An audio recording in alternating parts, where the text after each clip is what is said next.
The story so far. Arthur Vernet, a chemistry student at Oxford in 1872, was asked by a fellow student to look into the mystery of some threatening letters received by his aunt, the aggressively moral Maud Grattan. Her brother, the Earl of Warminster, and the father of Vernet's friend, would never have allowed such a family secret to be investigated by an outsider, so Vernet claimed merely to be researching the Grattans' family history. The Earl reluctantly agreed that Vernet could stay in his house, where he soon made the acquaintance of a chambermaid, Alice Selwood. What I need in this house, Alice, is an ally. What? Someone who can be discreet. Oh, I won't tell a soul. And on whose information I can rely. Will you help me? Well, how do I know I can trust you? They say the eyes always reveal a person's true character. Do you see deception in mine? Oh, I think they're very nice eyes. Although the Earl would rather die than admit it, he was besieged by troubles. His brother Edward had been rendered insane through a blow to the head during a riding accident and had been committed to an asylum, whilst the upkeep of a large estate was crippling the Earl financially. So far, he'd resisted offers from Buckmaster, the owner of the local quarry, to buy the estate. Vernet went to see Buckmaster, but met fierce resistance from Buckmaster's henchman, Walters.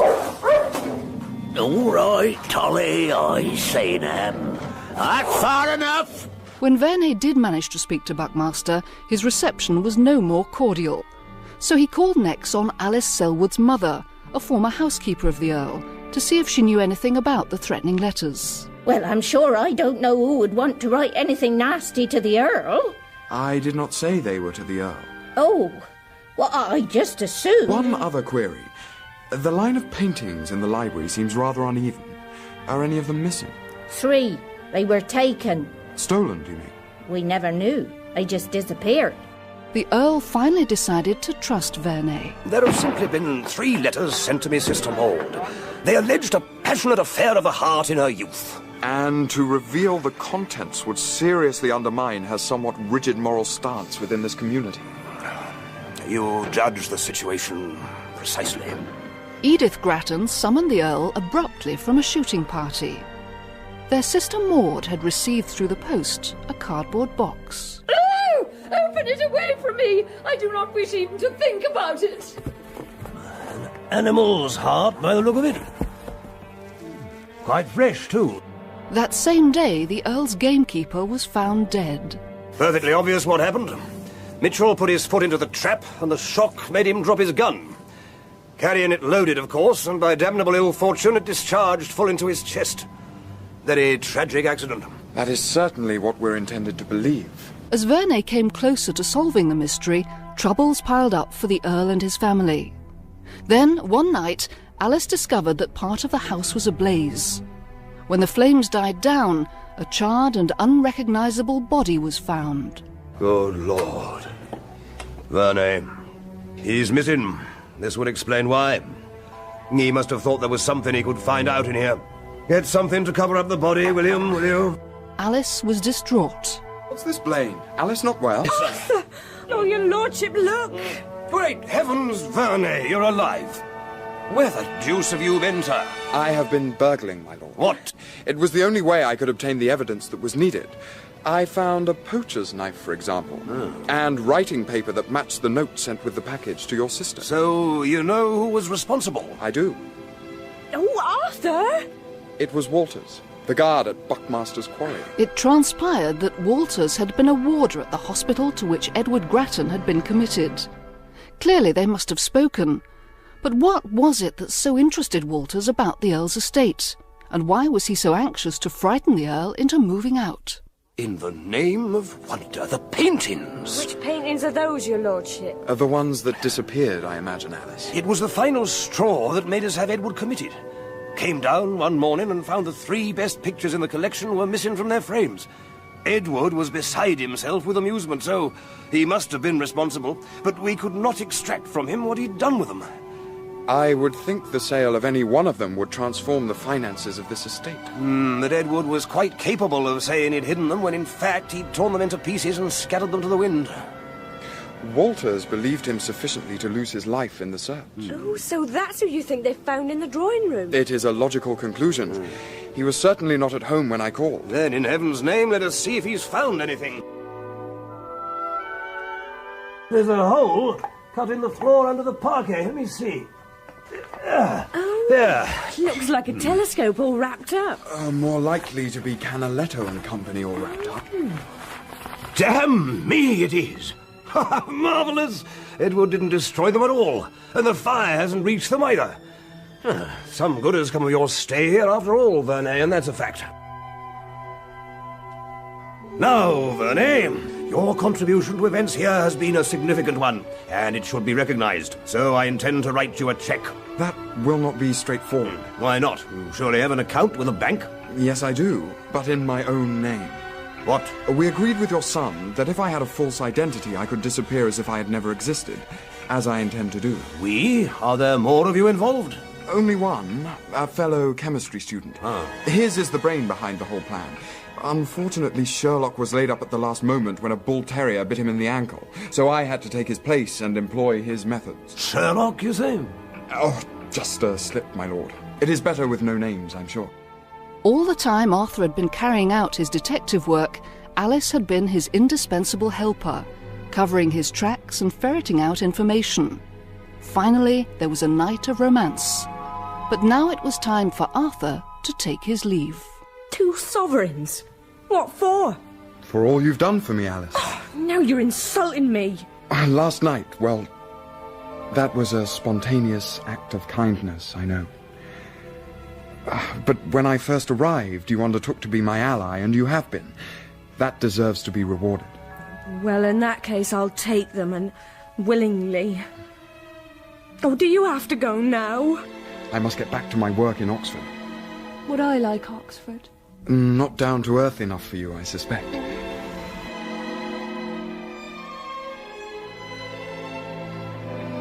But he must be here. Well, he isn't. Are you sure you heard the name right? It's Arthur Vernet. Definitely no student of that name at this college. But I've tried all the others. Then he's not in Oxford and there's an end of it. But he must be. Look, girl, if it's a man you're after, don't waste your time thinking up ways to get yourself into a college. Just go down somewhere busy, like the Checkers. You'll find plenty of men there. I'm not after any men, you great stuffed toad. I'm looking for this particular one. Then push off and look for him, and at least don't waste my time. Arthur, where on earth have you got to?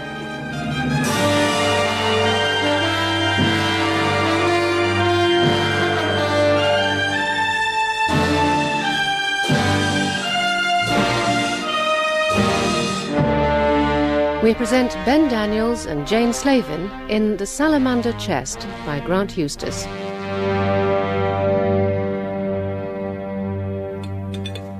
More tea, Arthur. Thank you, sir. You know, I really can't imagine why you choose to remain in Oxford. Now all the other students have gone down for the summer. It's not exactly choice. Oh, dear. Well, have I stumbled inadvertently on some domestic unpleasantness? Not at all.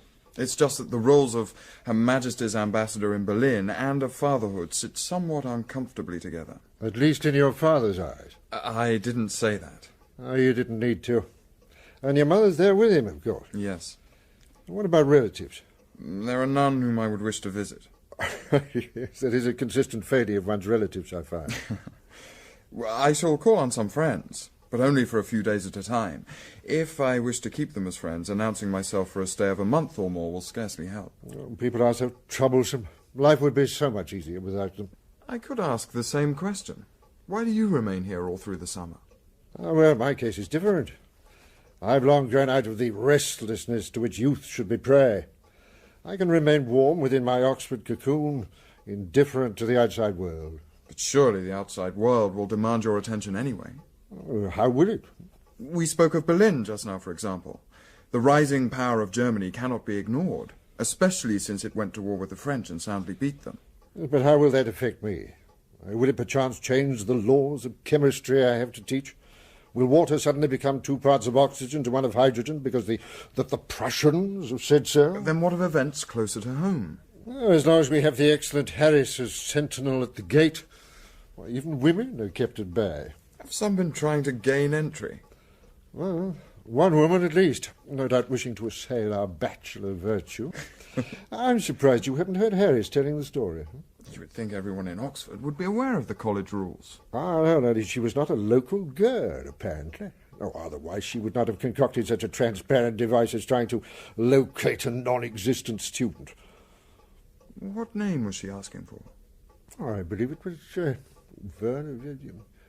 Vernet. You're absolutely sure?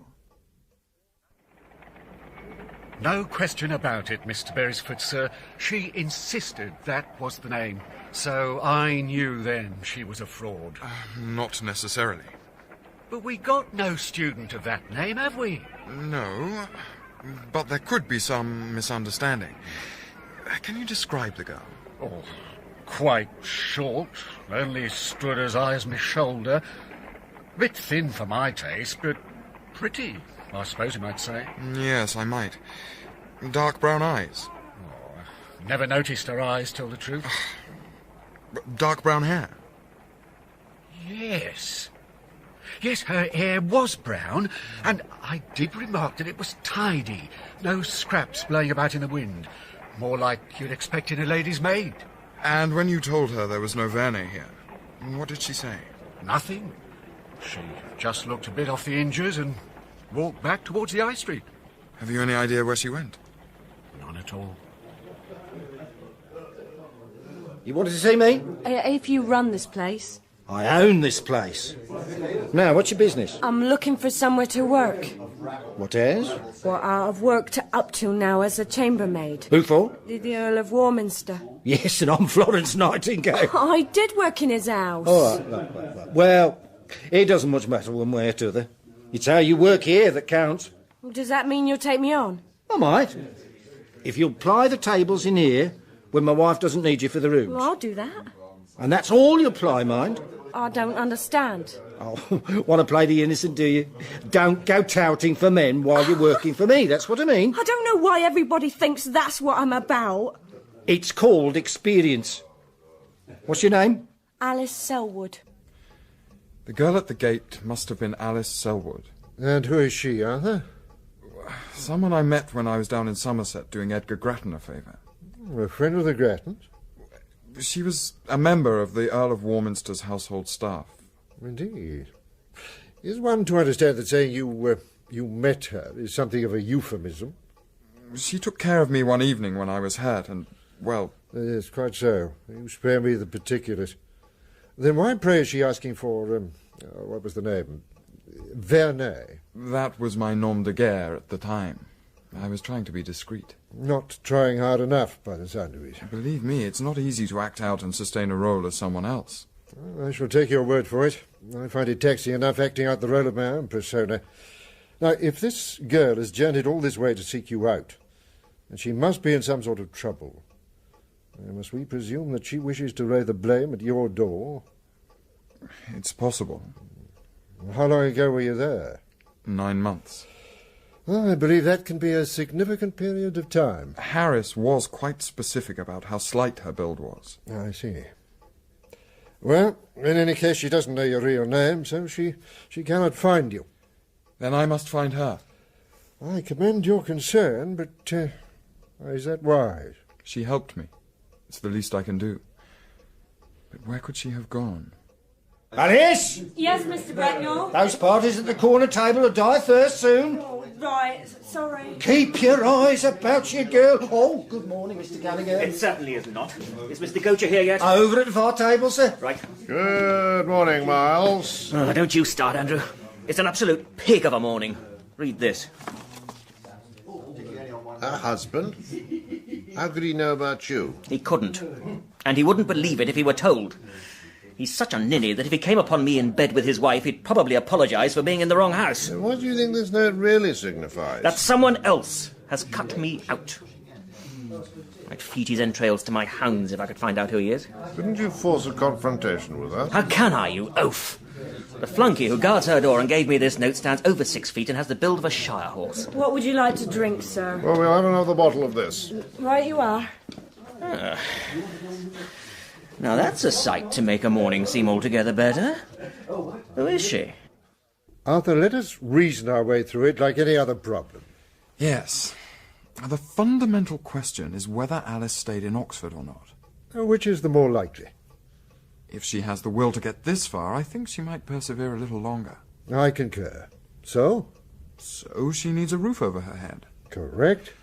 Well, that is scarcely any help. She still could be anywhere within a 15-mile radius. Well, no, I think not. She is not a practised vagrant who is skilled in sneaking into barns when the owner is not looking. I know, but to pay for accommodation needs money. I can't believe she has much. Precisely. So she would have to turn her hand to earning at least her board and lodging. Now, there you have it. Has she always been employed as a domestic? As far as I know. So where should she go? Any of the great houses would probably insist on taking up references. But a coaching inn might not be so particular. And thus you distill it down to its essence. Oh, there must be a dozen or more places, even so. Well, then you had best get started. So, what do you know about this, Alice? I hear she's trying to find someone. Keeps asking customers if they know him. Does she now? That sounds like the key to a little amusement. With her, you girl trap. Most certainly. I deserve some recompense after that bitch's behaviour to me this morning. I'll take this Alice home with me. Well, up behind you on your horse. That'll put her right out of You sorts. forget, my dear Andrew, that I was calling on a lady this morning. I have a carriage. Now, quickly, before she gets back, what's the name of the man she's seeking? I don't know. Oh, hell mend you, Andrew. You're never any use when I need you. That was fair, Miles. I've only ever heard it once. It sounded French to me. Here you are. Gentlemen, you're Clara. Tell me, Alice. Yes, sir? I understand you're looking for someone. Yes, sir, I am. Mr. Arthur Vernet. Arthur? Oh, well, why didn't you say so before? You know where I can find him, then? Better than that, I can take you to him. Oh, that's wonderful. I knew he had to be in Oxford somewhere. Well, would you like to go and see him now? I'd love to. Oh, but Mr. Brecknell won't like it if I just up and leave. That's easily arranged. One thing Mr. Brecknell understands properly is money. Come along. See you later, Andrew. I'm not paying for this, you know. I didn't realise it'd be so far. I live somewhere outside Oxford. Oh, you didn't say Arthur was staying with you? Did I not? I'm getting so forgetful. So where is she? She's gone. Where? Well, how should I know where he's taken her? Who? Mr. Cunningham! Don't pester me with your who's and where's. Talk to his crony over there, he must. Are you a friend of this Cunningham? What's it to you if I am? I want to know where he's taking Alice. I don't see why I should sell. You can tell me, or you can go for a swim in the Cherwell and then tell me, whichever you prefer. Could you give me a little more out? Thank you. He's taking her to his house in Elsfield. Anyone there pointed out to you? Right. If I may ask, who are you? I'm the man Alice has been looking for. Oh, my lord. In here, Alice. Thank you. Arthur? He's not here. No. The truth of the matter is, Alice, he's never been here. Indeed, I've never clapped eyes on the man. Oh, but you said that you... No, I was just making it a little easier for you to accept my invitation. What invitation? For us to spend a pleasant few hours together. Oh, you keep your distance or I'll scream the house down. No one will heed you. All the servants know better than to interrupt me. Keep off me. Why not relax and enjoy the inevitable? There's nothing inevitable about this. Wait a moment. You'd like some wine first, wouldn't you? That's a capital thought. Especially if it will make you more amenable. Behind you on the dresser. Right. Now, touch me again and you'll get this bottle in your face. Alice, no, don't be stupid. I done one stupid thing by believing you were a gentleman. I'm not going to do another. come get me now if you like, and we'll see how you fancy some nice gouges out of them pasty cheeks. You keep that bottle away from me. Oh, perhaps it'd be better if I cut you on some other part of your body. You're crazy. Only if I let an animal like you touch me. Oh, who the devil? Arthur. Damnation take it. Are you all right, Alice? It's me you should be asking, sir. Being threatened by this lunatic in my own home. Believe me, Cunningham, if you'd harmed her, I would have cheerfully used that bottle on you myself. Come along, Alice. This is yours, I believe, Mr. Cunningham. Get out of my house, both of you! It can't be soon enough. And you won't object if the lady has the use of your carriage back into town, will you? What in the world brings you here, Alice? My mother died last month. Her heart, the doctor said. I'm so sorry. Oh, it was for the best, really. She was in awful pain last winter with her bad back. So, well, then I had nothing to keep me in Langston. What about your employment? We had a terrible row with the housekeeper. I seem to remember she was a rather sour woman. She has a mood on her like a cornered rat, and she never liked me anyway. I was sure she'd try and get me out. So I left. And that way she couldn't have the satisfaction of throwing me out. How did you get to Oxford? By the railway. Used those sovereigns you gave me. You hadn't spent them? No. While I kept them, I had something to remind me of you. And I thought they'd bring me luck. Which they have. Or is it a bad thing that I'm here? No, Alice. It is not. And now you are here, we must find somewhere for you to stay. No, I've got a room at that place of Brecknell's. We can do better than that. Oh, Arthur. The Golden Cross in the Corn Market will look after you properly. Oh. Couldn't I stay with you? There would be a riot if you were discovered in the college. And you would be. There's no possibility of keeping you hidden from the scouts. Well, who are they? The fellows. What fellows? Who look after us. That's what they're known as. But if you were living in a college, how is it that no one knew your name? Well, that's rather a long story. Will this room do, Alice?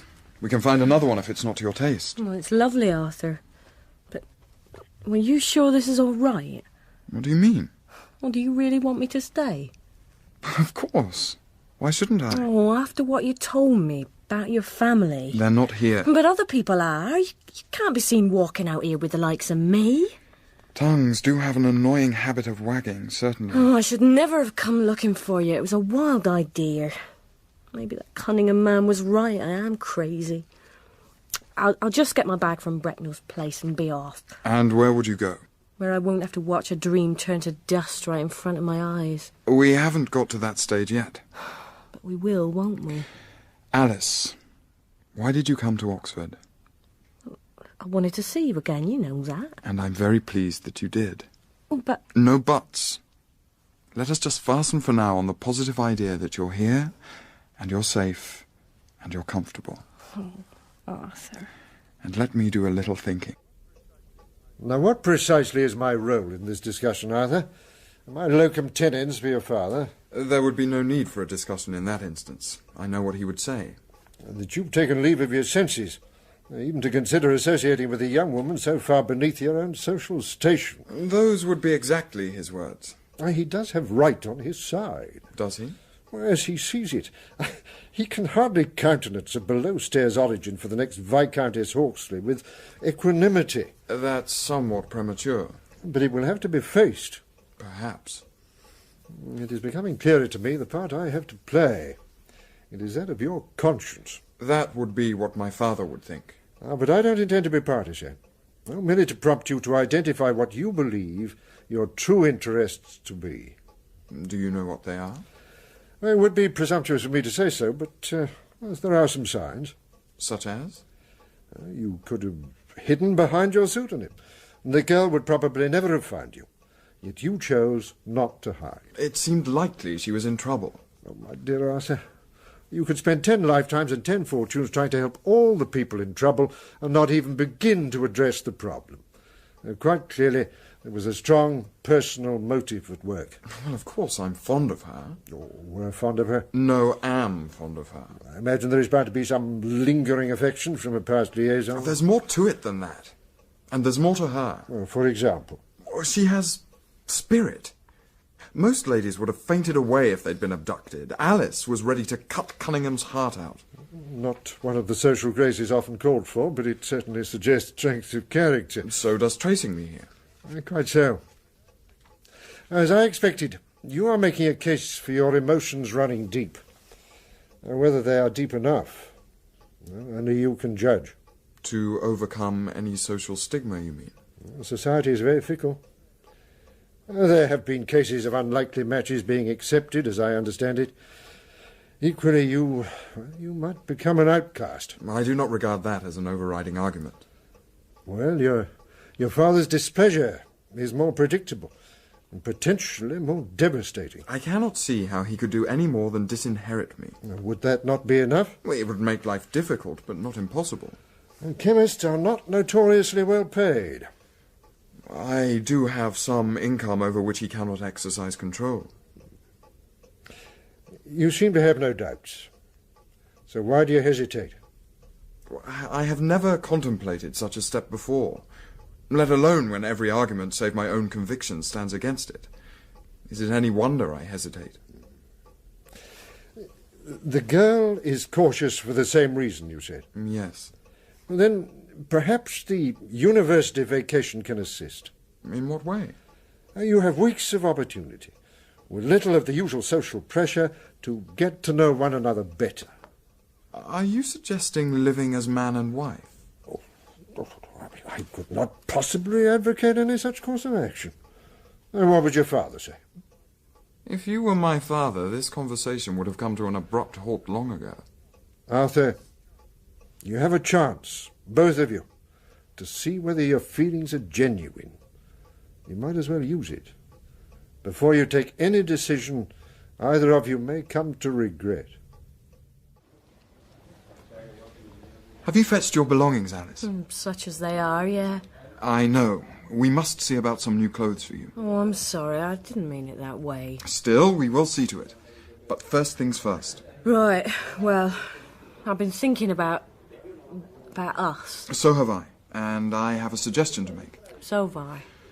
All right. Ladies first. That's just it, isn't it? I'm not a lady. I keep telling you that doesn't matter. Well, it should. It's nice of you to say you don't mind, but you'd be ashamed of me sometime, somewhere, and pretty soon, too, I wouldn't wonder, knowing me. Alice. But that's not your problem, it's mine, and down to me to solve it. I've got to do some improving. I'm not asking you to change. I know, but that's just you being gentlemanly. I've got to try. Nothing's going to work otherwise. I can read well enough, so that's how I'll begin. See if I can learn. I've already started, look. Borrowed their newspaper here. You are in earnest, then? Of course I am. And I hope to God it works, because I don't want to leave you now I've found you. And I promise you I will leave, if I can't take anything in, if I'm too stupid. But will you let me stay while I try? I would want you to stay anyway. But if that is really what you intend... Oh, it is. Then you'll get all the help I can give you. Oh, if I read things I don't understand, you'll explain them. And I'll get you books. And maps. Ah. Well, I need to know where places are. And you'll have to tell me when I say things wrong. Wrongly, if we've started already. Yes, we have. Oh, Arthur, am I crazy, or can I do this, do you think?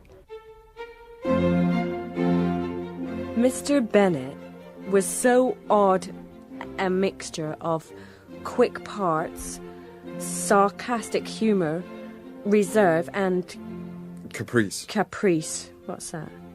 Changing mood. That the experience of 23 years had been insufficient to make his wife understand his character.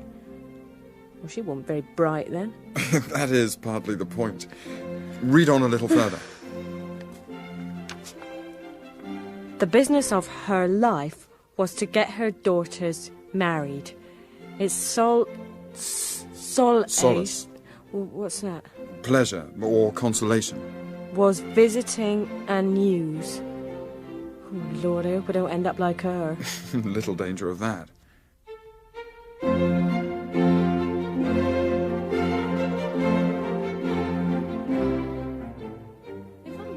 when you become a Viscount? What did I call you? Your lordship. Well, that's what I had to call the Earl. And a Marquess and a Baron. Only a Duke is called Your Grace.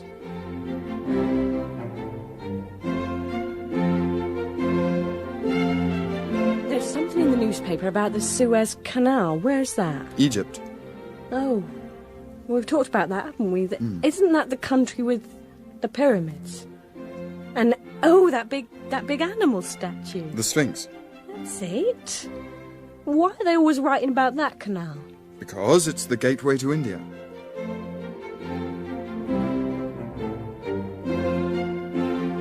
A gloomy-looking lady she was, dark, like her brother, whom she greatly resembled in face and voice, and with very heavy eyebrows, nearly meeting over her large nose, as if, being disabled by the wrongs of her sex from wearing whiskers... Oh, I do find Dickens's sentences complicated, Arthur.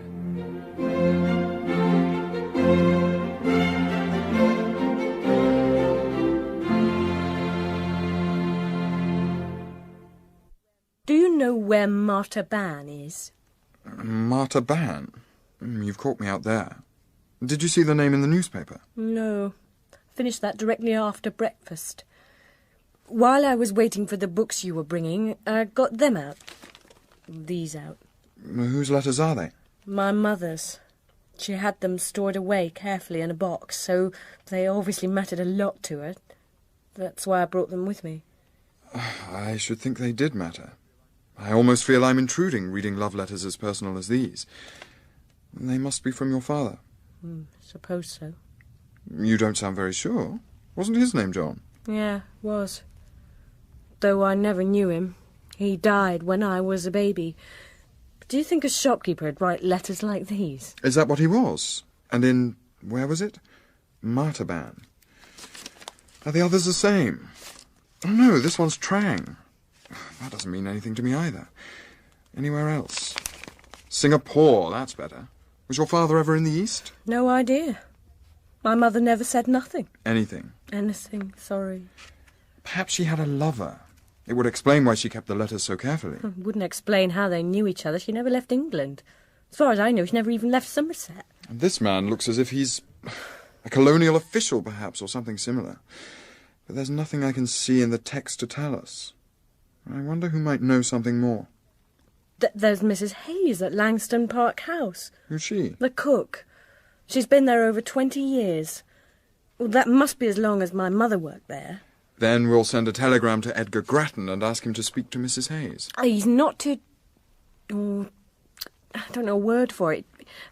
Warrior. She's a nice lady. Edgar is not as insensitive as his father, but I'll mention it just the same. Thank you. In the meantime, I shall bring into play someone who should help us deduce more from these letters than we have so far. Come. Good afternoon, sir. Oh, come in, Arthur. May I introduce Miss Alice Selwood? Good Lord. This is Professor Arbuthnot. How do you do? Well, the pleasure is all mine. Arthur, this is an extravagantly dangerous undertaking. Oh, do forgive me, Miss Selwood. Please sit down. I'm not exactly used to entertaining female visitors. Thank you. How have you spirited this young lady into the college? Some coins across a palm enabled us to use the kitchen entrance. While everyone had their eyes closed, I suppose. A number of the coins were to ensure that. Now to make me your co-conspirator, it really is too bad of you, Arthur. It is in a good cause, sir. I trust so. What is this call? To discover something about my past. Is there some secret then? There is something of a mystery, at least. You told me nothing about this, Arthur. I did not know myself until this morning. Well. Then one had better risk the wrath of the college authorities and see what one can do. Oh, I must apologise, Miss Selwood. I would offer you tea, but that would mean ringing for a scout, which would, I fear, detonate the most frightful social explosion. I quite understand. I have some Madeira, I think, if it's not too early in the day. We are both happy not to delay discussing the letters. Ah, I see. So it is letters, is it? Oh, how delightfully intriguing. These, which Alice found among her mother's possessions. But I'd never seen them before then. Indeed. I may say in passing, Miss Selwood, Arthur has told me something of the daunting task you set yourself. And my first impression is that you're demonstrating very great progress. Thank you. Oh, I'm still making too many mistakes. Oh, I fancy that only stops when one dies. What do you make of the letters, sir? No. Now, you tell me first how far your analysis has taken you. We know they was written... Were written. Oh, I'm so sorry. But I had no intention. Oh, don't worry. Arthur does that all the time. Oh, does he? I must say any relationship which can survive that shows commendable resilience. I was going to say that one of them was written in Singapore, so we believe all of them come from the East, although we couldn't identify any of the other places. A date? Or from a period January to April, but no year. Ah, how vexing. But we have reasoned that beyond the age of, say, 5, Alice would have some recollection about the man of the house. Or at least my mother would have said or done something that might have suggested a relationship. Would you not need to have been a trifle precocious at 5? What does that mean? A little advanced for your age. Oh, I think I probably was. Yes, I'm inclined to think that you might have been. So, well now, where does that place us? About 1856 is the latest year. What of the paper? Reasonable quality. But not as good as the Earl's was. Very well, then. We have a middle class, but not rich man, in the East, probably in the early 1850s. Now then, let's have a look at the material itself. Oh, dear me. Well, now, these are extremely personal. I hope I'm not blushing. The sun is too bright for us to tell. Miss Selwood, your tact is almost as remarkable as your beauty. Now, Trang. Now, these others, no, they mean nothing to me. Now, I do have some very distant recollection of Martyrband. I thought the outside world never penetrated this far. As you yourself observed, Arthur, it sometimes forces its way into one's consciousness, nevertheless. When people like me circumvent the watchdog at the gate. Yes, and that is a mercifully rare occurrence. However, whatever the incident was, it eludes me. You should be able to identify it if you speak to the right person. And who would that be? Someone naval. Why do you say that? Because of the way the address is written. Well, Arthur thought they might be the places a government official was visiting. A colonial administrator on his travels up country. Unlikely, I think. With what little I know of such places, they do not have post offices at convenient intervals. Neither does the Navy. Does it?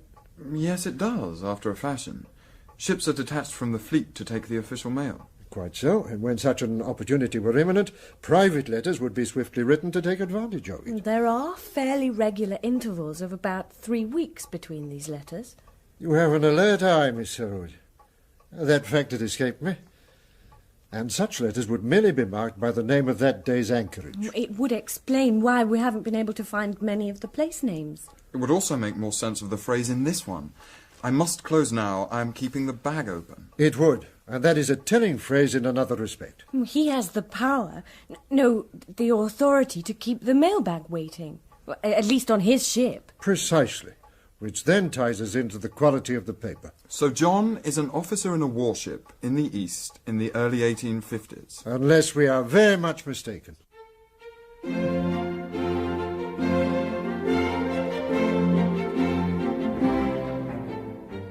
Surprised by joy, impatient as the wind, I turned to share the transport. Oh, with whom but thee, deep buried in the silent tomb, that spot which no I can't even pronounce that. Alice, we have Arthur, received... what's vicissitude? More dreamy Wordsworth. Actually, this one's rather sad. Well, you have no need to be. Vicissitude is a change of fortune, and that's what we have. We are looking for naval connections for those letters, are we not? Yeah. Tell me the naval towns of England. Portsmouth. Correct. Plymouth. You can stop there. That is where your mother came from. Really?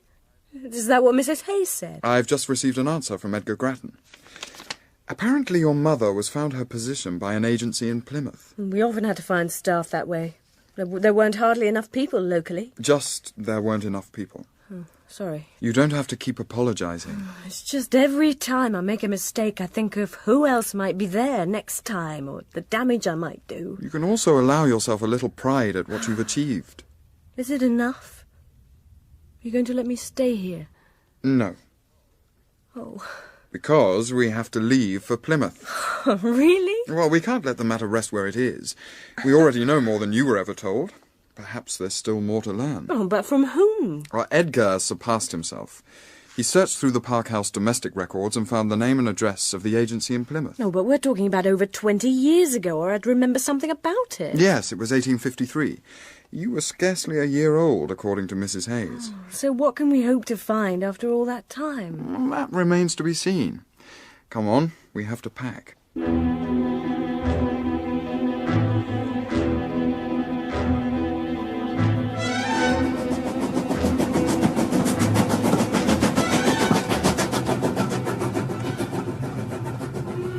You don't seriously expect me to sit in first class and put you in third, do you? But no one in your position would travel with his maid in the same compartment. You are not, nor ever have been, my maid. Oh, but to the rest of the world I should be, just because I aspire to be your companion. You are my companion already.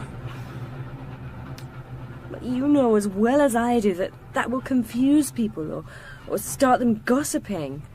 When we get to Plymouth, we become master and maid. If that is what you would prefer. It is. Arthur, that poem I was reading this morning. What about it? It said, neither present time nor years unborn could to my sight that face restore. A trifle on the gloomy side. But it might be reality, this lady we want to talk to. Mrs. Wiseman. Yes. Well, she could easily have died by now.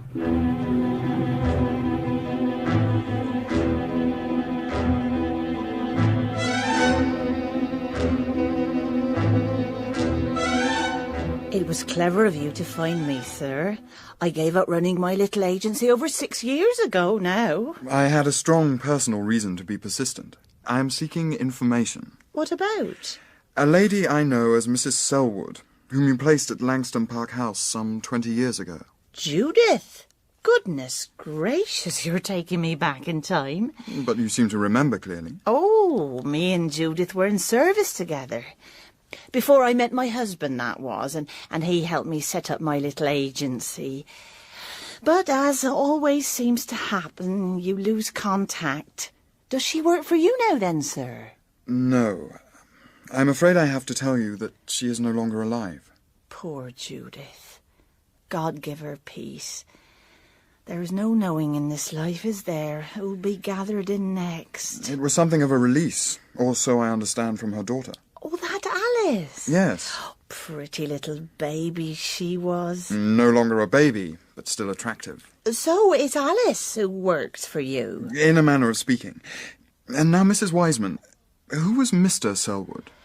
It was all a long time ago, sir. These are matters which are best left to rest with Judith now, aren't they? On the contrary, I have undertaken to help my maid establish the facts. Well, if you insist. I do. Very well. Oh, it's an old story. There was no Mr. Selwood. That was Judith's maiden name. She took on the Mrs. to make it sound more respectable, like a widow. And you found her a position some way away to give her a new start. And it worked, didn't it? Yes, it did. I see no reason to feel ashamed of helping her. I'd do the same again. I'm not here to criticise Mrs. Wiseman. Do you know the identity of the father? You'd think, living in a naval town, she'd know the risks. I told her. The man was in the Navy, then? A lieutenant. And nice enough in his ways. Not rough like the sailors we have to suffer round here. But he still played the same dog trick on her, didn't he? And what was his name? John? That much I know. I'll have to think for a moment. It was a long time ago. And did he refuse to acknowledge the child? Ah, well, that was Judith's fault. She never told him. Why on earth not? She didn't find out she was expecting until well after his ship had sailed. That's always the way, isn't it? And then she didn't want to worry him, she said. Oh, as if any man was going to do that, let alone any sailor. But why move away? Why not wait for his return? Because he stopped writing. So she gave up any hope of him making her child legitimate. When I said I could find her a place, she decided to cut clear away from her past. Did you ever see this lieutenant again? No. If I had, I would have shaken the ghost into him for being such a ne'er-do-well. Quite the reverse of my dear husband. Oh, God rest his soul. Now, there was a man. Oh, now I recall. Trevane. That was his name. So my father is John Trevane. So it seems. Only seems. I gained the clear impression that there was no other man in your mother's life. Or at least not at the time you were born. But no proof. Not yet. Why yet? How could we ever have proof? Well, even if my mother had told him, he could have denied it, said someone else was the father, and he would have been believed. Could even be true. This is a seaport. People born like me probably make up half the population. Alice. Oh, I'm sorry, it's just when all your life you thought you knew who your father was, and what he was. It's a shock to find out it was all lies. Would you rather your mother had told you the truth? Yes. Well, no, not at first, when I was young, I suppose, but she could have said something later, when I was old enough to understand. Perhaps she was ashamed of it. Well, perhaps I am now. Just look at the extra distance it places between you and me now, when I'm not even... Oh, damn it, what's the word? When I haven't even got a proper father. But you have a father. And before we fall to cursing the devil and all his works, let us consider how we take our next step. And what's that? To learn more about your father. How? By using my father, or at least his name. An inquiry from me will be treated like one from him. I don't understand. Well, someone my father knows will know someone else who works at the Admiralty. Oh, that was in the newspaper last week. It's from there that the Navy's administered, isn't it? That's right. And government departments have clerks in their employ whose sole function is to record minute detail. In those dusty archives will lie what we want. Now we have verified the date when your mother knew John Trevane, we shall be able to learn the names of his naval contemporaries 20 years ago. And then we can see whether any of them are to be found in Plymouth.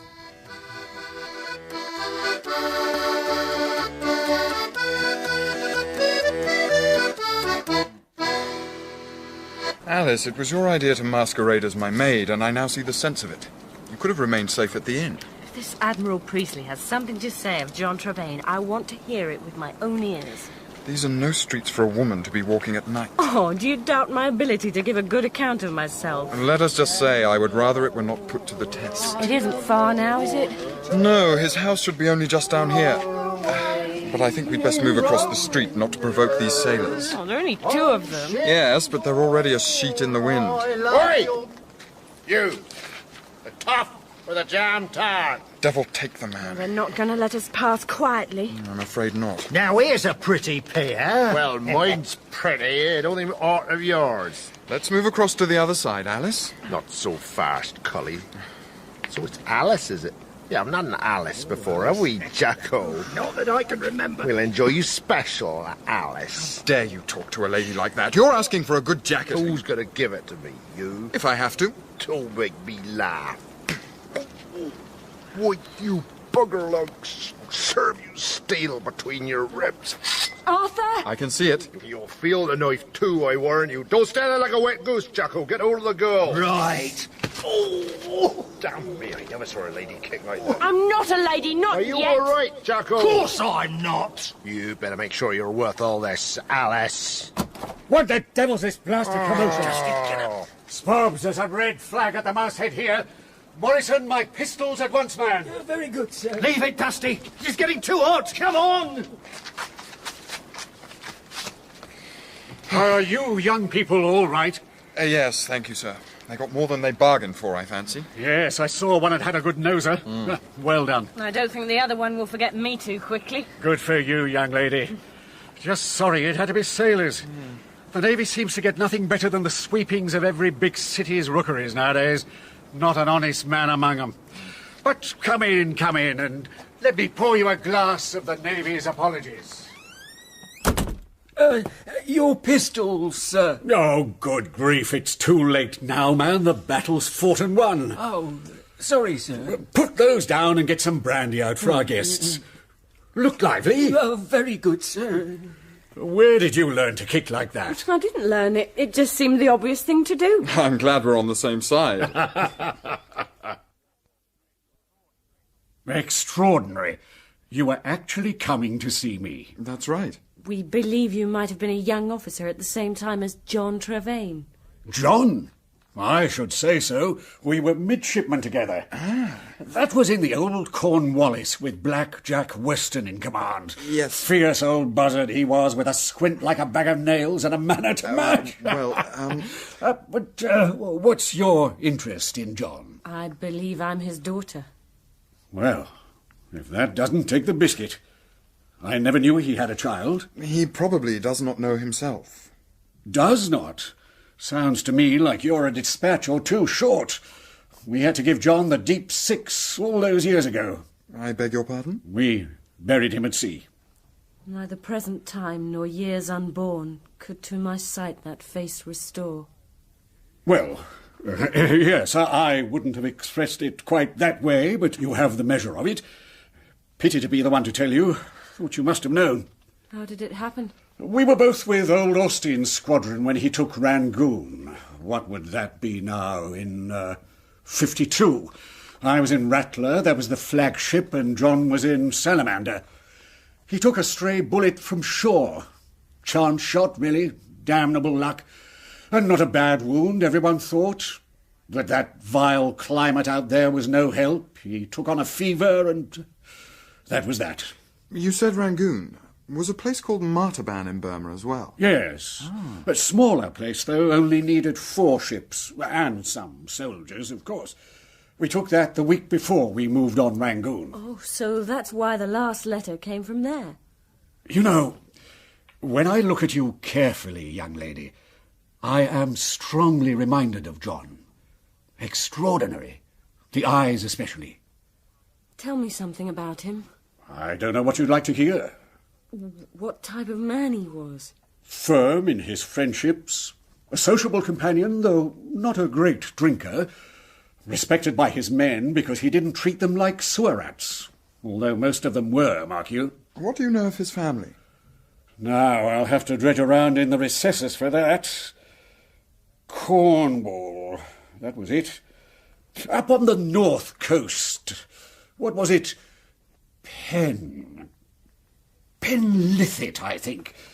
He came into the family house up there. Only son, so far as I know. I don't suppose you know what became of the estate. No idea, but you know what families are. They'd all be in there like weevils in a biscuit, trying to get their hands on whatever they could. Not knowing that John Trevane died with an heir. And I suppose you'll have to let the lawyers get their carrion hands on this. I expect so. Do you know any in Plymouth? We know only one person in Plymouth other than you. And all the advantage of that is on my side, my dear young lady. It is an idle thought, but I suppose you are already spoken for. I am honoured, sir, but yes, I am spoken for. This young rogue, I suppose. Oh, well, we'll drink your health at least. Morrison? Yes, sir. More brandy. Very good, sir. And be quick about it. Can you recommend a lawyer to whom we could speak? Recommend is too strong a word. Blennerhorn's an oily swab, and he has a vile tailor. His clothes fit him like a purser's shirt on a handspike.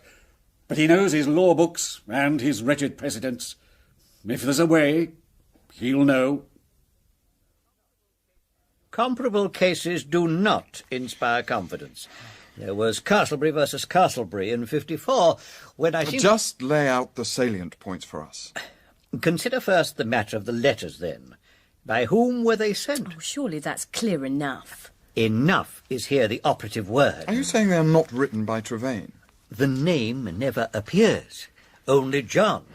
It is not, I think you would agree, an uncommon name. But there wouldn't have been many who were officers in HMS Salamander at that time. But, my dear young lady, we do not have the name of the ship either, nor even the year these were written. The combination of the place names, where the ship was known to have been in 1852, is rather too much of a coincidence, is it not? The law deals in proofs, not in coincidences. But the handwriting could be checked against something else which Trevane had written. If such a document could be found. And even then the precedents are not auspicious. In the Crown versus Aladdin, there was the... You also called the recipient of the letters into doubt. Simply a woman called Judith. That was my mother's name. I do not doubt it. But it is also the name of many women, which, in the absence of any surname, is what even a moderately astute counsel would say. And all this, even though Mrs. Wiseman can give evidence of the relationship between Judith Selwood and Lieutenant Trevane. Not evidence, sir. Hearsay. Oh. The law is not a friend of hearsay. It seems to me the law is no friend of nobody. Of anybody. Do crave your pardon, I had no intention to... Just proceed. Very well. There is an overarching consideration. Even if the date and provenance of the letters and the identity of their recipient could be established, even, I say, there is never any mention of a child. So I don't exist? Not in law. But if her identity could be proven... Then, in the absence of any other child, she could be the rightful inheritrix. If, of course, there is any estate worthy of the name. But the proofs, sir, they are singularly lacking. You have made your opinion on that subject abundantly clear. When one comes into the world in more orderly fashion, there's naturally a certificate of birth. But in this case... Thank you for reminding me. Oh, no personal slight is intended, my dear young lady, but the law is, as they say, the law. I think we agreed 3 guineas, did we not? So, we have only one avenue left that I can see. What's that? Go to Penlithid. Find out who is in residence now. To what purpose? To talk to them. They should be your family, after all. Oh, I can't believe they'll want to be associated with me. In law, I don't exist, remember? Which just shows what nonsense the law can be. My family may not think so. Oh, there's only one way to find out. I suppose so. Good. That's settled. I'll leave first thing in the morning. You? On your own? You've seen the map. Penlithid is on a very isolated part of the coast.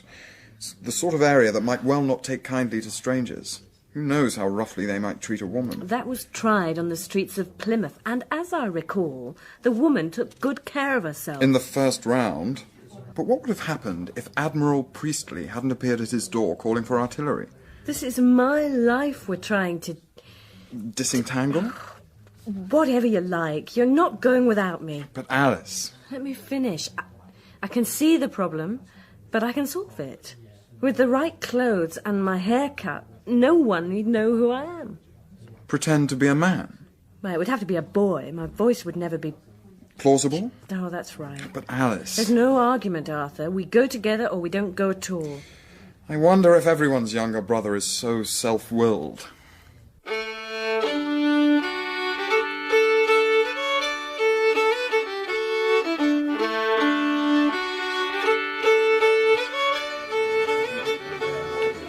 Are you sure you and your brother want to stay? Certain. Why else would we be here? We don't often have visitors in Penlithid, see? It is more business that brings me here. Is it?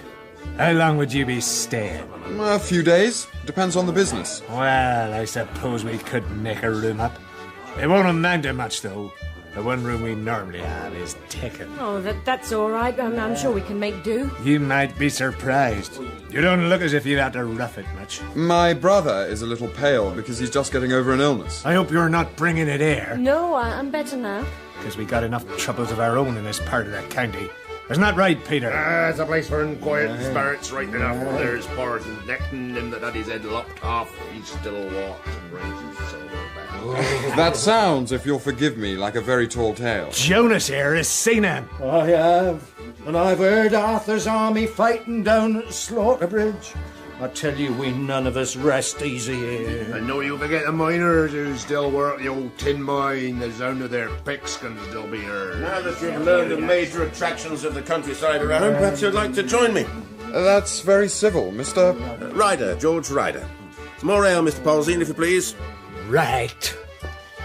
These country putts take a delight in trying to frighten a newcomer. I suffered the same pantomime the night I arrived. Oh, so you're the gentleman in the only guest room they have? I think guest room is something of an overblown description. They seem to take all the stories seriously. Well, perhaps they do. They're a credulous bunch, although they do have reason to think something is amiss in the mine. Oh, surely not the ghostly tin miners he was talking about. I doubt it, but something kills the sheep that are found up by the mine entrance now and again, with their throats cut. Or someone. Perhaps. What brings you here, Mr. Ryder? We were told hardly anyone comes to Penlithid. I come to paint. This is a splendid coastline for an artist to use as his material. I'm a great admirer of James Turner's seascapes. Is your work anything like that? Only in its subject matter, I'm afraid. Here's the drink at last. Thank you, Mr. Polzine.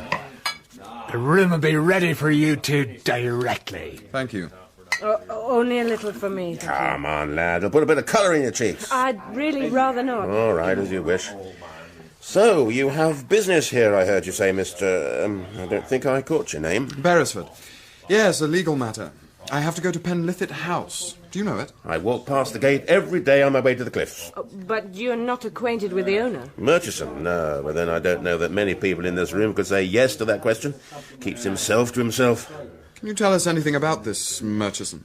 Seems to me that a lawyer with business at that house ought rather to be able to tell me. Well, my business goes back a long way into the past, to the previous owner. Oh, what, Murchison's mother? No, before that. Well, that goes further back than I know about. How is it that you know anything if you only walk past the gate? They may not count Ronald Murchison as their friend, these people, but they gossip about him right enough. What does the gossip say? That Murchison's mother was a distant cousin of the previous owner, who apparently died without any direct family, so the house came to her.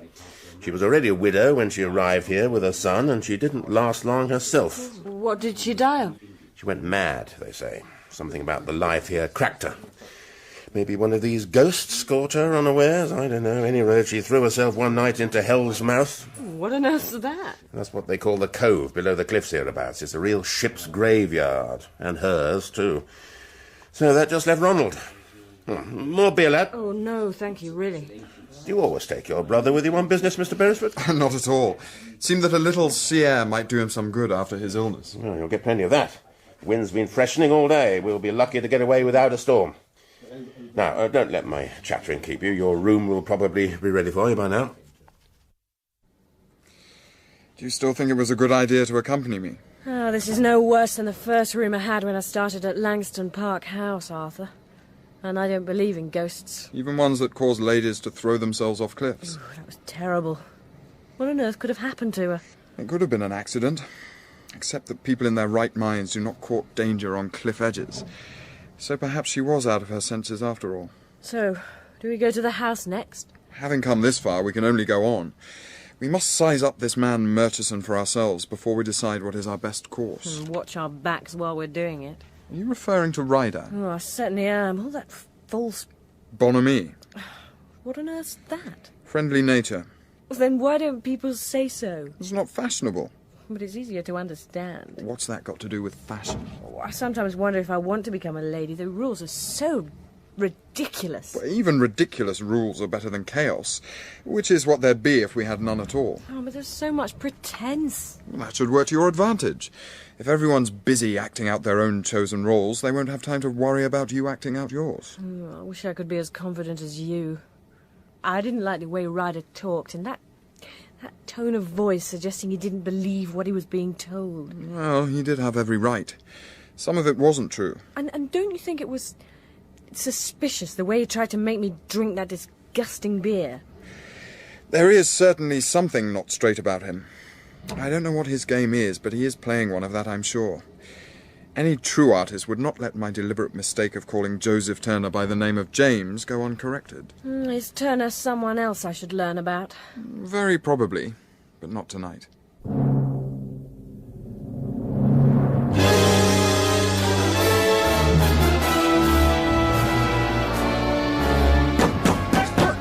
Arthur! Yes, I know. I'll see what he wants. What is it, Mr. Polsey? It's the storm, sir. This wind is enough to blow the orange out of the devil. And sure enough, it's brought a ship into Hell's Mouth. Every extra pair of hands out there might save a life. I'll come at once. Thank you, sir. I'll have a lantern ready for you down below. What are you doing, Alice? I'm coming with you. That is nonsense. I can't believe this is going to be anything other than highly Oh, dangerous. for a woman. Well, yes. But here I'm not a woman. I'm your younger brother. Yes, but... And that disguise will be worthless if I don't make an appearance now. They heard me say last night you'd been ill. But even if I had been, I couldn't just lie here while poor folk out there are drowning. I can't imagine why you're taking so long. Men's clothes are so easy to put on.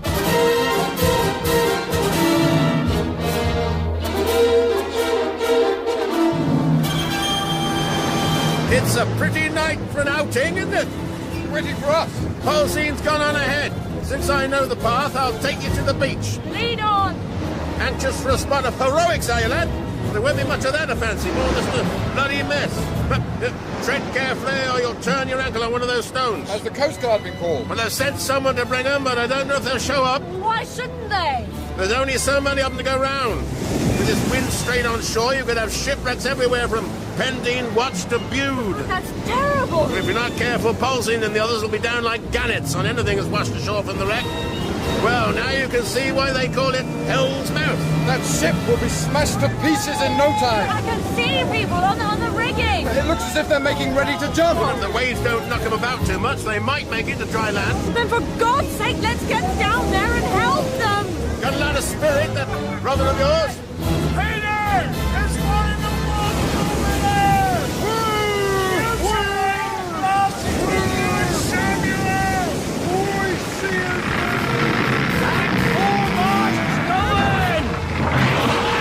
Oh, I can only see one. Well, there's one over there. Yes, I can see him. Come on!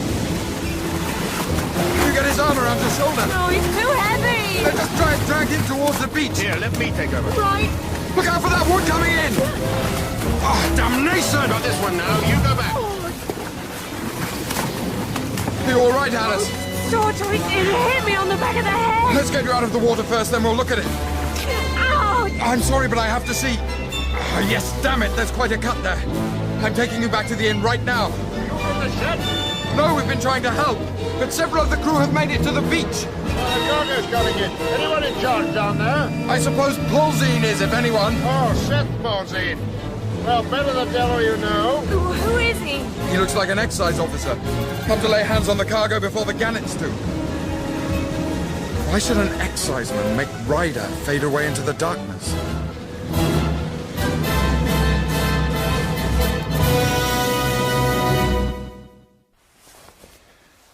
How are you feeling this morning? Oh, could wish for less pounding in my head.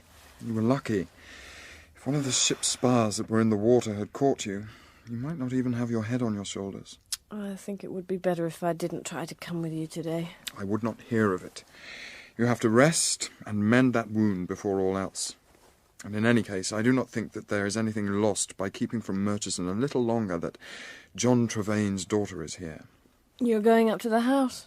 I thought I might remain in the role of lawyer that I adopted when I arrived. I don't know that Ryder believes that. Perhaps not. But who knows if anyone else in the bar last night has ears that listened for Murchison and heard me say that. The change in my tune would be difficult to explain. And what's your business with Mr. Murchison? I am sure you appreciate that I can only discuss that with him. I don't appreciate that at all, you gawk, or I wouldn't ask the question. Legal matters have to be dealt with only by the person concerned, or by their legal advisor, which I think it is safe to assume is not your role in life. My role is to be Mr. Murchison's right hand, which I'd like to stuff in your meat mincer so hard your teeth will think they're church bells. That would, however, make it more difficult for me to say what I have to say. Then say it to me. Mr. Murchison and me has no secrets. That's easy enough to maintain, but I would still have to have it confirmed by Mr. Murchison himself. Are you on the snap? I tell you, if you try and half-inch something here, I'll break both your arms. Don't threaten all your visitors with such violence, I wonder. We don't have no visitors. There could, of course, be a sound reason for that. Why don't you just stall your jabber and tip your rags and gallop out of here? If Mr. Murchison's vocabulary is as colourful as yours, we're in for an amusing conversation. You're not in for any conversation at all. Oh, I think we are. I don't believe you would want to be responsible for his not hearing what I have to say. Oh, to his advantage, is it? Let's say it could well have a marked influence on his future. All right. or see what he says. But I tell you, if you upset him, you'll wish you'd done a shift while you had the chance. Who is it? Mr. Ryder, I'm afraid I must ask you to leave. Not so loud, or you'll have the whole inn hearing our talk. I asked you to leave. When I'm ready. I'm trying to get over the effects of the blow on my head, and this is certainly not going to assist. Can't say that'll worry me. If you don't get out this instant, I'll Yes? Beat me to death with a pillow? Oh, you are no gentleman, sir. No. Then I'm not the only one, am I? Oh, would you kindly say whatever is on your mind and then leave? I just thought it was time for a little discussion, man to man. Although in your case it's hardly the appropriate phrase, is it? This is him, Mr. Murchison. So, Mr. Beresford, you're a lawyer, are you? That's correct. Well, you don't look like any lawyer I've ever seen. I was not aware that there was only one way for lawyers to look. I told you he had a slippery tongue. Yes, all right, Epsley. Shall we just say, Mr. Beresford, that whatever you are, I don't like the look of you. I shall pass on your opinion to my tailor. If you've got anything sensible to say, I suggest you get on with it. Or you might find yourself making your exit from this house at the end of Epsley's boots. I appreciate it must be difficult to obtain good staff this far out in the country. But I have to say that employing such a ruffian at your door can do little for your social standing. Why, you little pothead! All right, Epsley. Perhaps you are a lawyer after all. Who else would think of social standing as a valid argument to put to me? Now, Mr. Beresford, you came here to pitch a tale. Let's hear it. Do you want your assistant to hear it as well as you? I told Just you, Mr. Murphy. Proceed. Very well. This concerns your inheritance. I don't believe it. Someone's left me some money. No. I was referring to the inheritance you already have. This house?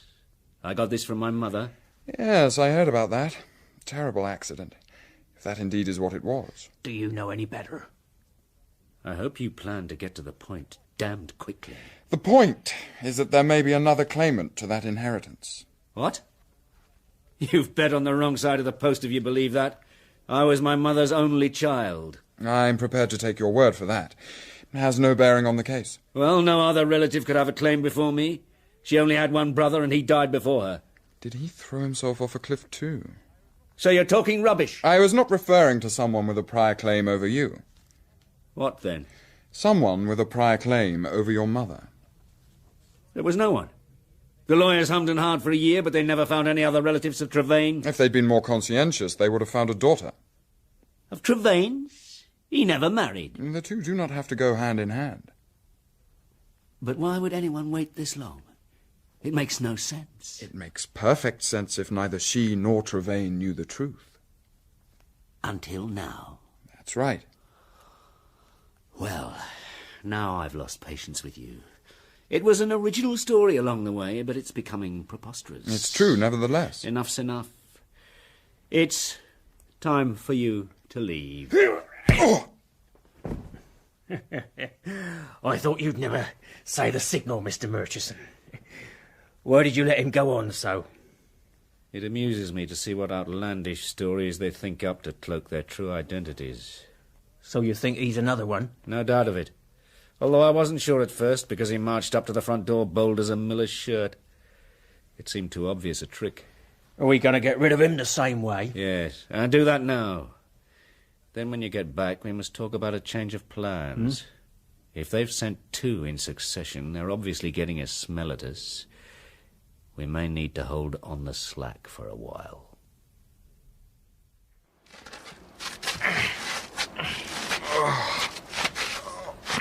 What the devil? Put me down. Oh, you're awake, are you, my beauty? Certainly you can go down. Oh, I'm glad to be shut of you. You're heavy as a stone. Now, on your feet and get moving. Where are we going? You know the old tin mine is haunted by ghosts of miners? Oh, I've heard that said, yes. Well, you're going down to join them. Do I have to walk with my hands tied? Do you see any green in my eye? As if I'd fall for that. Once I cut you loose, you'll be off like a rabbit. And what have you got to gain by killing me? Because it will save me stretching the hemp, that's why. Don't rely on that. What? Ryder! I never thought I'd be so pleased to see you. Thank your lady friend. Are you all right, Arthur? Well, I think so. Except for a bump on the head to match yours. Let me undo that cord. Oh. Use this knife, it'll be quicker. Thank you. Oh, that's better. So why did you come after me? Mr. Ryder said you could easily be sticking your head into a noose. And how did he come to be telling you that? Miss Selwood, or should I say Miss Trevane, may have been good enough to fool those yoiks, but I knew she was no brother of yours.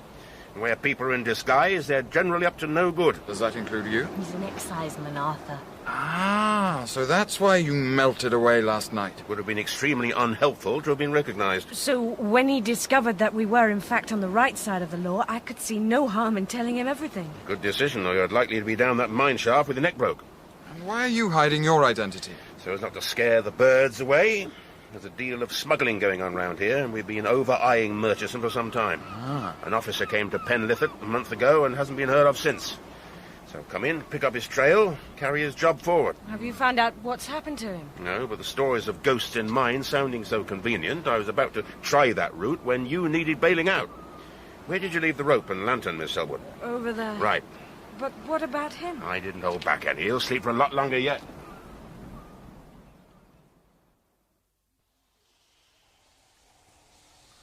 Are you all right down there, Arthur? A few bruises where I bumped against the side of the mine shaft, but I'll live. Come along, Arthur. Let's light the lantern and get on. My God! Look! Yes. Seems you wouldn't have been the first one they'd thrown down here to get out of their hair. Is he the excise man who was missing? Yes. I came looking for dutiable goods down here. Instead, I find Billy Warwick. But then doesn't that pin it all on Murchison? You and I might think so, but the law is a funny animal. Oh, we'll get them for thumping you over the head, but to make sure they swing for murder, it's not easy. What's that? Someone's cut the rope. I hope you enjoy it down there. I just thought you'd like to know that there's no other way out. Murchison! What in God's name have you done with the girl? Save your breath. If you can't get out of here, what's happened to that girl is the least of your problems. Arthur? Good Lord. Alice! Are you all right? Yes. I'll just find something to lower down to you, and then you can attach the rope to it.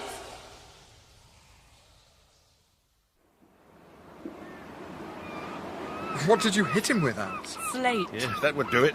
It was his footsteps on the slate that warned me he was coming. There was a nice handy-sized piece by the wall where I was hiding. I tell you, Mr. Beresford, if you set up house with this young lady, you don't ever have an argument with her. I'll take my chances. And I think that's what I'd better do. Oh, in what way? With his cove out for the count, as well as his paid bully, the house is there for searching. Are you with me? Us? Yeah. We may have different interests, but we both want to go through that house. This looks like what I want. Must lead to a cellar. But you'll never break that lock open, will you? No, I'll need to hunt the house for the key if they've left it here. Damn their eyes. Begging your pardon, Miss Selwood. There might be another way, if we can find the gun room. If we put enough of this powder from the shotgun cartridges into the lock and close up the keyhole tightly with cloth, we should be able to generate enough force to destroy the lock mechanism when we set the powder alight. I hope you know what you're doing. Oh, he studies chemistry. If he doesn't get it right, it'd be more helpful to have studied medicine. If I had some nitric acid, I could soak some cotton in it, which would work better. But this should do. Oh, look. They keep pistols as well as shotguns here. American Colt revolver. A new design, too. I'll stake my life Murchison hasn't got that legally. Well, it's not exactly something you'd need in Cornwall, is it? Not if you're an honest citizen. I wouldn't describe smugglers that way. How's it going? This should do the trick. How long before it goes off? A few seconds if it's going to work. The fuse is only a short... It worked! It worked! Thought the idea was just to blow off the lock. Oh, it saves you having to open the door. That noise is bound to have attracted attention. We'd better be quick. I'll check the cellar for contraband while you two search the rest of the house. Oh, another empty room by the look of it, apart from a few bits of furniture. Oh, Arthur, look here. It's an old sea chest by the look of it. Yes, and look what's written on it. Lieutenant John Trevane, HMS Salamander. There's proof if proof were needed. Oh, but what's it doing here? I imagine that all his belongings on the ship were sent back in it, after he'd been buried. And no one was here who cared. The Navy didn't know that. They didn't know how to pack a chest, either. That's not how it was sent, I warrant. I should think Murchison's been through it to see if there was anything valuable in there. Oh, there's little enough here to represent a man's whole life. There's not much room in a warship, Alice, even for officers. They have to keep their belongings to a minimum. Oh, some books, though, at the bottom here. Poems by Tennyson. The Life of Samuel Johnson and his Bible. And a letter, too. Unopened. Must have arrived after he was killed. Arthur, that's my mother's writing. I'm sure of it. And I can't think of anyone more entitled to read it than you.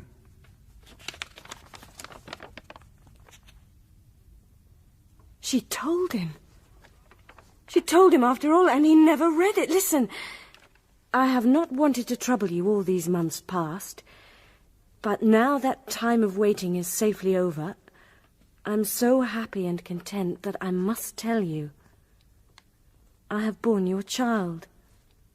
A lovely, healthy, lively girl, whom I have named for the sister you lost when you were young and always mourned.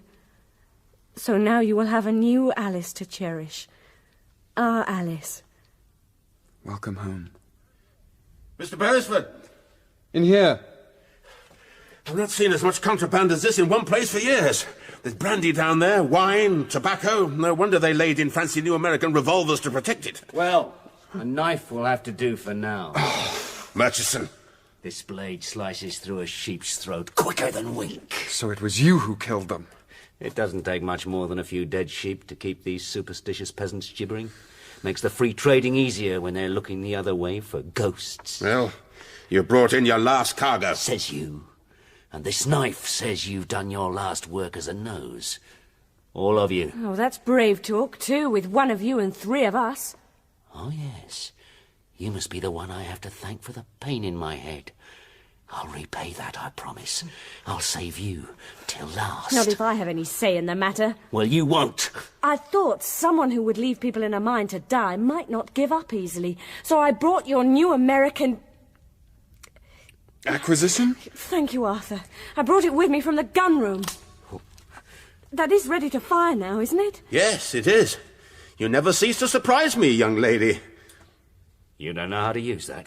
Are you willing to put that judgment to the test? Now, perhaps we should talk sensibly about... God! Oh. A woman's mad! I'll get him!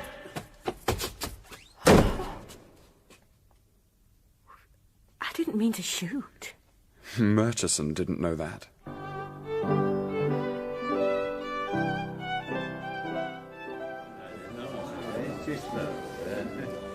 I thought the Chancellor was supposed to be here by now, Leonard. My dear, Prince von Bismarck makes a point of letting ambassadors know their place by always arriving slightly after his time. Excuse me, your lordship. Yes, what is it? There's someone to see you, sir, waiting in the anteroom. I cannot possibly speak to anyone now. He'll have to wait. He's just arrived from London, sir, and indicated it was important. London? My God, don't tell me some crisis has broken out without our knowing. All right, I'd better come at once. The gentleman requested that your ladyship should join his lordship. Really? What on earth can this mean, Leonard? I have not the slightest notion. I'm to be informed at once when the Chancellor arrives. Very good, my lord. Good evening, Father. Mother. Arthur! What the devil are you doing in Berlin? And who is this young lady? I would like you to meet Alice Trevane of Penlithit. We are engaged to be married. Great Scott! How do you do, my lord, madam? How do you do? Good gracious, Arthur, this is very sudden. Not really, Mother. Alice and I met last year. And your parents, Miss Trevane, have they travelled to Berlin with you? No. Arthur, I hope there is nothing here that will cause your father embarrassment. Both my father and my mother are dead, Lady Hawksley. I see. My apologies. What a singular chapter of misfortune. Most unfortunate. And, what was it? Penlithit. Of course. Somehow the name has escaped me until now. It's an estate in Cornwall. Cornwall's a long way from Oxford. How did you come to meet? Well... we met at Lord Warminster's home. Oh, really? How large is your estate, Miss Trevane? Not now, Margaret. We will have to talk about this a little later. Your mother and I, Arthur, really must be back in there when Prince von Bismarck arrives. Come along, my dear. It's such a surprise. Congratulations, of course. Does that mean I've passed my first test, do you think? Flying colours. Oh, but Arthur, look at that huge crowd of people. It's hopeless. Well, someone's bound to discover who I am. I should hope they all do. What? Miss Alice Trevane, the daughter of a naval officer who died of wounds received gallantly in action. Is that really it, then, Arthur? Start of a brand new life? It started the day you set out for Oxford. Oh, I'm awful glad I saved those 2 sovereigns you gave me, Mr. Vernet. So am I, Alice. So am I. Baron, I'd like you to meet my son, Arthur, and Miss Alice Trevane, from another very old English family, you know. In The Salamander Chest, the part of Arthur Beresford was played by Ben Daniels, Alice Selwood by Jane Slavin, and Professor Arbuthnot by Philip Latham. George Ryder was played by Jonathan Adams, Admiral Priestley, David Brierley, Blennerhorn, John Baddeley, Miles Cunningham, Andrew Branch, Ronald Murchison, Sean Barrett, Mrs. Wiseman, Geraldine Fitzgerald, Joseph Paulzine, Terry O'Brien, Brecknell, Philip Anthony, Goacher, Snoo Wilson. Other parts were played by members of the cast. The Salamander Chest was written by Grant Eustace and directed by Alec Reed.